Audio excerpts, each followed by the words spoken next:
Hello my dear friends, you're in the Military Summary channel, and today we will discuss the situation in Ukraine on the 5th of October of 2023. Today we have a lot of very interesting updates, so let's start. And first we're going to start from Kherson direction. Today we're going to watch one more time the video that I have already published in the previous Morning One update. As a result of Tornado S strike, the Russians managed to destroy a significant number of Ukrainian forces. Their concentration probably was some kind of trainings in this area, where the Ukrainian soldiers made some military exercises. The Russians, using the reconnaissance drone like Orlan-10, managed to discover the concentration of their forces, and as a result of two strikes, probably of Tornado S system, the Ukrainians lost a significant number of forces. When talking about the report of Ministry of Defense, as I understand, they currently haven't included the number of losses into the report, because according to information, the Ukraine lost just 45 soldiers. And when talking about just this video, as I understand, the Ukraine lost a few dozens, maybe up to 50 or 60 soldiers just as a result of one strike. If we calculate the distance from this area to the closest Russian positions, the distance will be around 69-70 kilometers. As I understand, the Russians attacked this territory from a longer distance, so as I understand, probably within a distance of 80-90 kilometers, the Russians attacked this territory. More updates are coming from the cities on the Ukrainian bank of Dnipro River, from the cities like Lvovo, Burgunka, Adrada-Kamyanka, Kazatska, Berislav. If you remember, yesterday we discussed that there were no updates for the previous 24 hours, and I was very surprised with this piece of news. But when talking today, we got significant number of usage of bomb strikes in this area. The city by the name of Berislav was damaged mostly, and the damage was very heavy. As you can see, there is a high-rise building in this area, and the Russians were bombing and attacking these settlements, these buildings, with FAB-500s. Significant number of attacks, significant damage, and a lot of losses, a lot of destroyed buildings. And as I understand, all these buildings during the day were reduced almost to ruins. And the Ukrainian sources reported that, of course, they saw this picture. The Ukrainian sources also published the same videos, and the Ukrainians were saying that the Russians attacked the civilian area, residential area, that there were a lot of casualties among civilians and so on.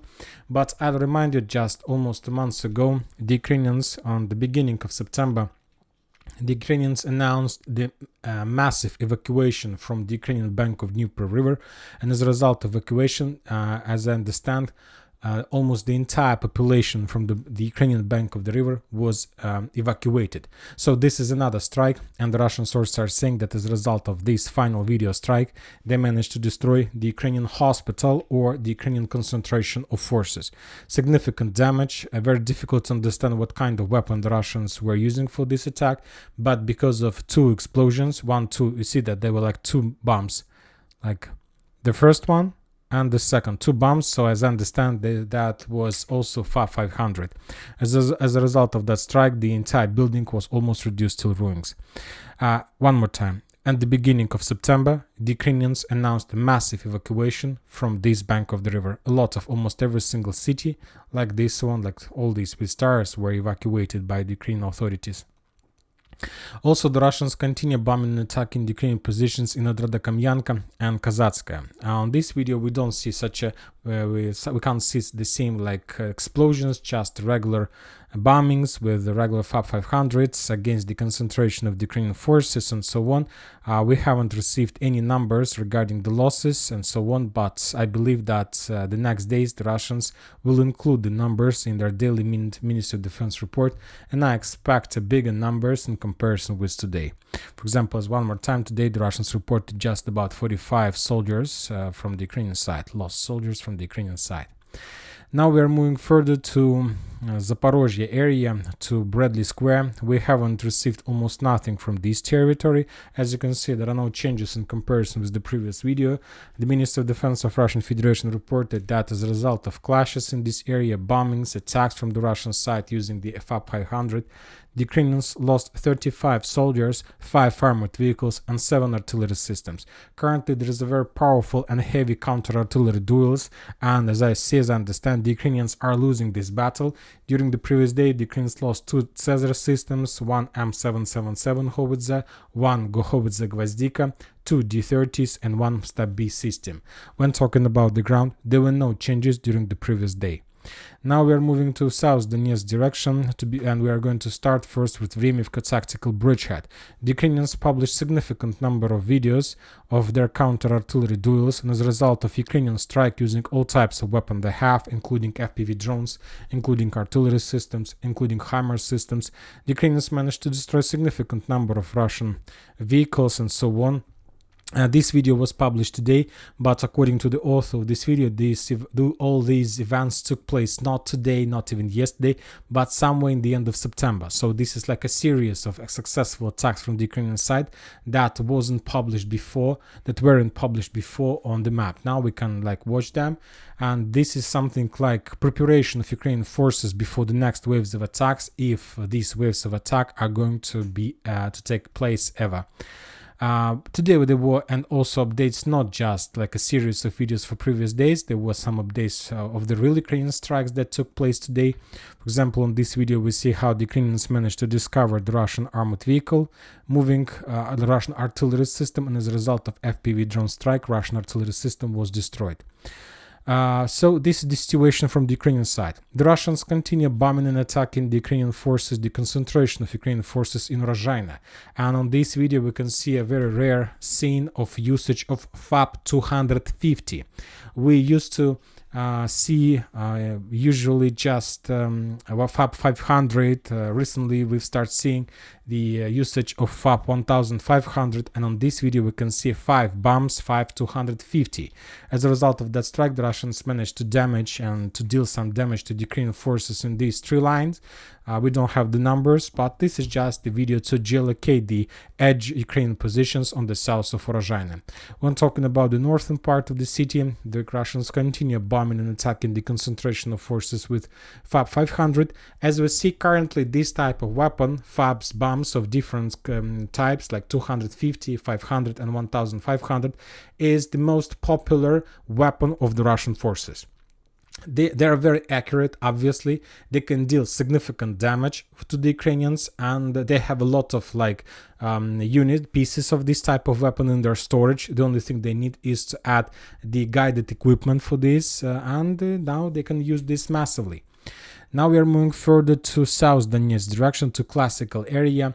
As we discussed in the previous video, the Russians have already started their offensive operation in Novomikhailivka, and currently the Russians were planning probably to launch a assault part of this offensive operation today, and to start this operation the Russians just needed to demine the fields from the south, because they have already launched the clearing and demining process on the north. We remember the videos from a stronghold by the name of Zverinets, and currently the Russian tanks are trying to penetrate the Ukrainian defense belt in this area.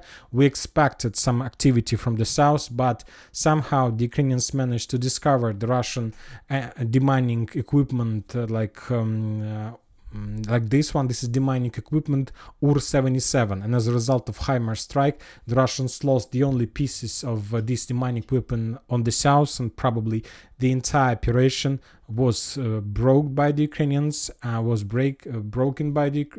and currently the Russians need to wait a little bit more to get new weapon, new equipment, and then they will start everything from the beginning. The Ministry of Defense reported that as a result of clashes on the Donetsk direction, the Ukrainians lost 210 soldiers, 10 armored vehicles and 4 artillery systems. So the level of losses on this direction is very heavy, as the same as it was yesterday and the day before yesterday. Very interesting video from the Russian side we got from the city in the vicinity of Kucherev Yar. The Russians published another concentration of Ukrainian forces. Probably there were another more military exercises and trainings. As you can see, significant number of forces of infantry, mainly just the troopers. There were around 60 soldiers. The Russians managed to discover this concentration with Orlan 10 drone, and as a result of HIMARS strike, the entire group was destroyed. And probably the Ukraine lost up from 60 to 100 soldiers in this area. Significant losses for the Ukrainians, significant failure, and this is a very big question to me. The Ukrainians had a lot of examples in the past how the Russians were bombing and attacking the Ukrainian concentration of forces, the Ukrainian railway stations, and that was probably the best examples and the best learnings and schools for the Ukrainians not to repeat their mistakes. But for some reason, the Ukrainians are doing the same mistake from day to day. If we increase the number of updates from the 1st of September, we see that the Russians made significant number of strikes in this bridgehead on this territory using Tornado S system, and currently we see let's say the repeat of the same story as the Russians have right now. For example, I told you before that we haven't seen even a single confirmation since the beginning of this year that the Russians managed to destroy like another HIMARS system. The same story we can tell right now about the Ukrainians. Since the beginning of the usage of this system Tornado S, the Ukrainians haven't managed to discover or destroy even a single one. So this is a very important update, and we're gonna see and follow how the Ukrainians are planning to solve this issue. Because if we calculate the distance between the area of attack and let's say Novomikhailivka, the distance was around 50 kilometers. Obviously the Russians weren't attacking the Ukrainians from Novomikhailivka. Obviously the Russians were attacking this position somewhere behind Donetsk, so the distance was around 70 and 80 kilometers, so significant distance for this type of weapon. And another important update is that the Russians started using this type of weapon massively. Almost every single day, every single week, we get 1, 2, 3 or 5 videos of the usage of this type of weapon. And this is a very big problem for the Ukrainians because yet they haven't found a solution how to fight against it. Furthermore, the Russians continue counter-artillery duel on Avdiivka direction. As a result of reconnaissance operation, the Russians managed to discover the concentration of Ukrainian forces. They managed to find the Ukrainian artillery system, and as a result of counter-artillery duels, the Ukrainians lost and this platoon and soldiers that were operating with this type of weapon. Also, the Ukrainians lost ammo depot, and the Ukrainian lost probably the building and the squad that and the platoon that was operating with this type of artillery system. From the other side, we saw significant number of FPV drone strikes against the Russian positions between Avdiivka and Donetsk. I am not sure what is the purpose of all those attacks, because I'm not sure that the Russians are going to concentrate their forces on the south of Avdiivka for further offensive operation, because there are very powerful defense belt of Ukrainian forces that was created in the very far 2014s, and maybe that was just attacks because the Ukrainians can and they have some free drones for these purposes. And so this is like the situation on south Avdiivka area. When talking about Bakhmut, Toretsk, let's say New York agglomeration, today the Russians continue clashes and bombings of the Ukrainian positions. For example, there was another explosion in the city by the name of New York. As a result of another FAB usage, the Ukrainians lost another ammo depot and probably some area of concentration of Ukrainian forces. So one more time, FAB is currently the massive usage of this type of weapon we can see on the front line every single day. When talking about Bakhmut, the Ukrainians increased their activity on the east from Kurdyumovka, Andreevka, let's say on the east of the railways. Today they published a significant video of significant strikes, significant number of strikes against the Russian forces, against the Ukrainian tanks, artillery systems, vehicles, light vehicles, armored vehicles. The Ukrainians currently try to establish fire control, support control over the Russian supply roads, and they started the beginning. This is the first phase of the beginning of the preparation before the next massive wave of attack on the Russian positions on Kurdyumovka, Azaryanovka, of course, in attempts to cross the railways between Kurdyumovka and Bakhmut. And this is the Ukrainian pattern. They use like this, they act like this always when they want to continue offensive operation or to start massive attack. And usually this phase took around 2, 3, 4 days. It depends on the number of Russian artillery systems in this area. As soon as the Ukrainians realize and understand that they managed to suppress as much as possible, the next minute, the next moment, they launch offensive operation. Of course, usually with heaviest number is significant number of casualties and losses from their side. But anyway, at least these tactics allowed them in the past to get more territories and to get more footholds and so on. Like Klishevka and Andreevka were taken exactly using the same tactic as we see right now. Furthermore, the Ukrainians, for example, started attacking Andreevka with like single tanks, and this is another video confirmation that as a result of probably of clashes during the previous days, the Ukrainians lost control over Andreevka, and currently this city is obviously in the gray zone. The Russians from their side established full fire control and FPV drone control over the city by the name of Ivanovska. They tried to attack every single light vehicle that Ukrainians tried to use to support and evacuate their forces. So everything can enter Ivanovska, but probably nothing can leave this territory without being damaged by the Russian forces. When talking about Kupiansk and Liman front line, we haven't received almost nothing. When talking about geolocations, just a few geolocations from the Ukrainian side, how they were attacking the Russian vehicles somewhere in the vicinity of Raigorodka. As a result of strikes, few light vehicles were damaged. The Russians published the video how they attacked the Ukrainian positions in the forest using TOS flamethrower systems. This is a very important video because using this video we have adjusted the combat line in this area, because the Russians were attacking this tree line and this part of the forest. But the most important update when talking about Kupiansk and Liman is the level of losses of the Ukrainian forces.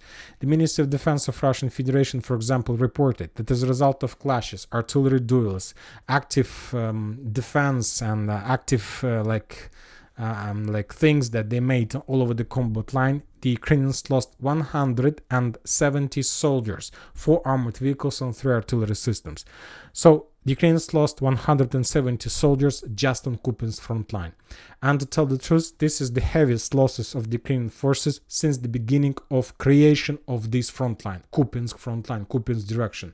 We haven't received almost nothing when talking about geolocations and so on, but these numbers tell us that something big is happening right now and currently on this direction.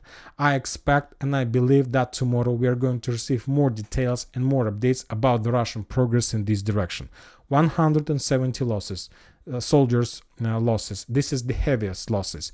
And when talking about Liman, the same story. The Russians reported that as a result of clashes, artillery duels, the Ukrainians lost around 80 soldiers. Of course, this is not the heaviest losses, but when comparing with the previous days, the level of loss on the middle level and much higher in comparison with the previous days.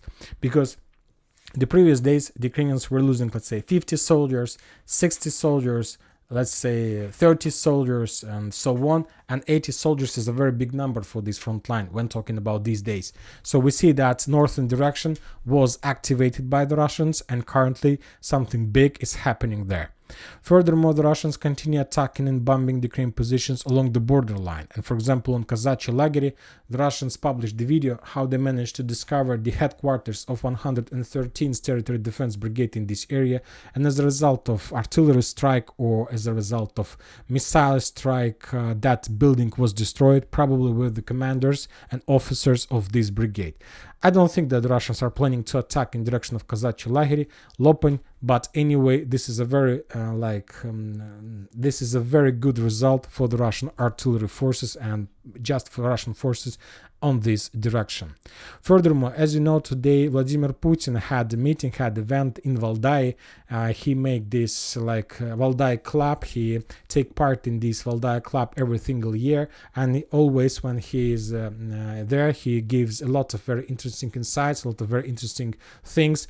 And for example, today Vladimir Putin reported that Ukrainians since the beginning of Ukraine's greatest counter-offensive operation lost around 90,000 soldiers. This significant losses for 4 months, and it's a very bad and critical situation. Currently, we don't see that Ukrainians are able to replace their losses using the new wave of mobilization. Currently, there are no mobilization in Ukraine because people hate this process, and it's very difficult. It's getting more and more difficult to mobilize more and more forces in this area. Furthermore, Putin reported that Odessa is the Russian city. Maybe he was joking, maybe he was trying to laugh or something like this. But anyway, this is not the person who can tell something without any reason. Maybe this was some kind of words regarding the upcoming plans of the Russian forces and that the Russians are not going to stop until they take under control every single Russian city on the territory of Ukraine. Every single Russian city that the Russians consider it's a Russian city. And that's it for today. Military Summary channel reminds to condemn any violence in the world. Thank you for watching. Subscribe to my channel, put your likes to my Patreon, and have a good day. Bye bye.